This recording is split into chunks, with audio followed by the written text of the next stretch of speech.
John Hart is no stranger to Republican politics. He was the former communications director for the late Senator Tom Coburn and is now the co-founder of the Conservative Coalition for Climate Solutions. John, welcome back to the show. I want to start with just your thoughts on Senator Tim Scott launching this exploratory committee. This is what candidates usually do to sign that they're going to make a presidential run. Is there a path for a Senator Scott at the White House in 2024?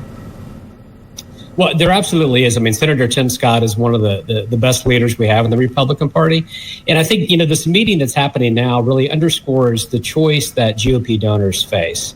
Do they want to keep losing or do they want to win? And the GOP field has a number of very talented members and other leaders running. Nikki Haley, Tim Scott, Glenn Youngkin could jump in the race, the governor of Virginia, Chris Christie. The list goes on and on.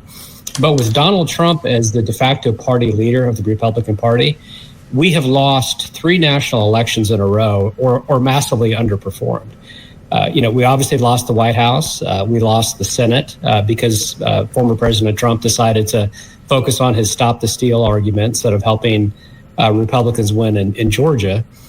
And that's really the choice that these donors have is, do you want to continue the losing streak or do you want to invest in leaders and candidates like Tim Scott and others who are able to articulate a positive propositional agenda? When Republicans focus on issues, they win. Look at the bill H.R. 1, the Lower Energy Costs Act that the House just passed. We're not talking about that anymore because the same day that passed, 7 hours after it passed, Trump was indicted. And too many Republicans stopped talking about their signature issue and instead defended Trump.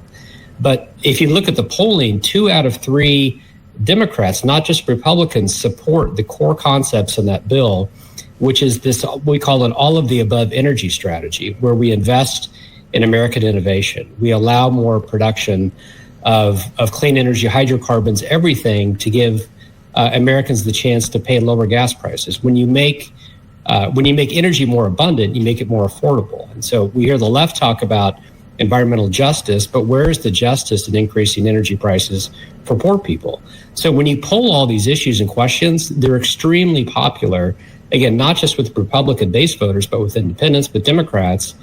And that's what Republicans need to get back to, is focusing on these kitchen table issues of inflation, the cost of food and groceries and gas, and stop defending a disgraced former president who expects the rest of the Republican Party to cater to his whims and defend him against these legal challenges.